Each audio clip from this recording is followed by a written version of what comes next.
Hi, the topic of this video lesson is geometric progression. Let's take a look at an example of some sequence. 1, 3, 9, 27, 81, and so on. You may notice that each subsequent member of the given sequence is obtained from the previous one by multiplying by the same number. It is a multiplication by 3 in our case. 1 by 3, that's 3. Multiplied by 3, 3 by 3 is 9, and so on. By 3, 27. By 3, 81. A sequence in which each subsequent term is equal to the previous one multiplied by some number. We can write it as Bn is equal to the previous Bn minus 1 multiplied by some number. It's called a geometric progression. The number by which the terms of the progression are constantly multiplied is called the denominator. In this case, the denominator is 3. Let's take a look at an example. 25 minus 5, 1 minus 1/5, 1/25, and so on. This sequence is a geometric progression. The first term of which, b1, is 25, and the denominator, q, is minus 1/5. Indeed, 25 times minus 1/5 is minus 5. Minus 5 times minus 1/5 is 1, and so on.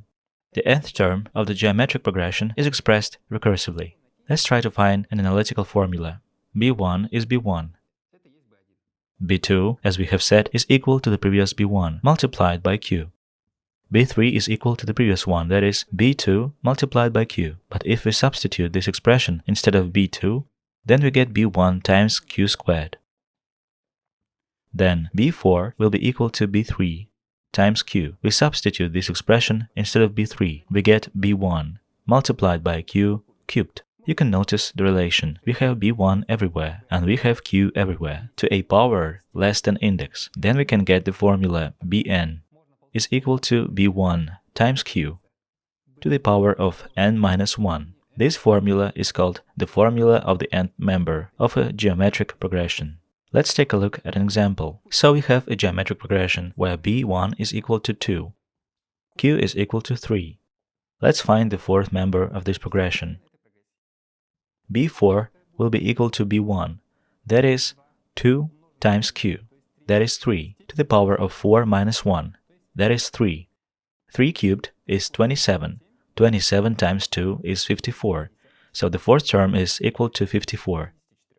Let's try to derive a formula for the sum of the nth members of the geometric progression. This sum is denoted like S with index n, and it will be equal to b1 plus b2 plus b3 and so on, plus bn. In order to derive a formula for Sn, let's multiply this whole expression by q, by the denominator of the progression. We get q times Sn is equal to b1 times q. We know that if we multiply a term of the progression by the denominator, then we get the following. So there will be b2. b2 multiplied by q will be equal to b3, and so on. Previous penultimate term, bn minus 1, multiplied by q, will give us bn, and we will leave bn times q as it is. Now pay attention to this expression. If we add b1 to this expression,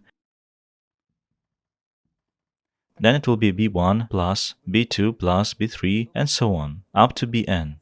It will be equal to Sn.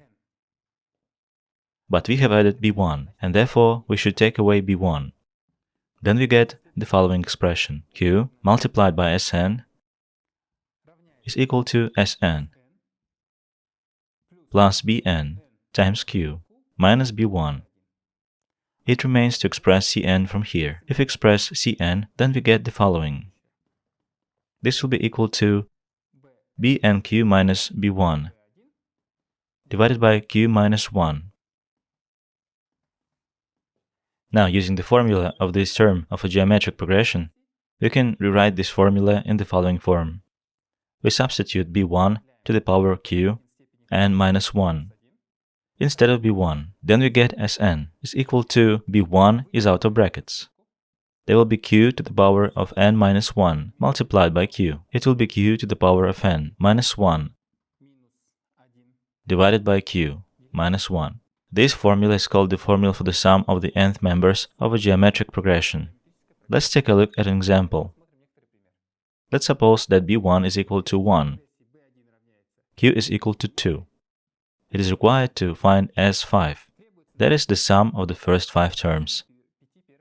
We substitute it into this formula. I put 1 instead of b1, multiplied by q to the power of n, that is 2 to the power of 5, minus 1, divided by q minus 1, that is by 2, minus 1. It will be equal to 31. Let's consider the following expression. b1 divided by q. If we divide the nth term of a geometric progression on the contrary by the denominator, then we get the previous term, that is bn minus 1. But if bn will be multiplied by q, then we get the next term of progression, that is bn plus 1. Let's multiply these two equalities sequentially. bn divided by q times bn times q. q will be reduced. bn squared will remain. bn squared will be equal to bn minus 1 times bn plus 1. Let's take the root of this expression. The root of bn squared will be modulo bn. The modulus of bn is equal to the root of bn minus 1 times bn plus 1. That is, the modulus of the nth member of a geometric progression is equal to the geometric mean between the two adjacent terms. The progression is called geometric because of this property. Let's take a look at an example. We have numbers x plus 1, x plus 2, x plus 5. At what value of x do these three numbers form a geometric progression? In order to organize a geometric progression, the property should be satisfied. That is, the number in the middle, in this case x plus 2, squared must be equal to the product of two adjacent numbers, x plus 1, x plus 5. We got the equation using the square formula. X squared plus 4x plus 4 is equal to x squared plus 6x plus 5. X squared cancels each other, moving it to different sides. We'll get x is equal to minus 1/2. So these three numbers form a geometric progression for x equal to minus 1/2. This video lesson is over.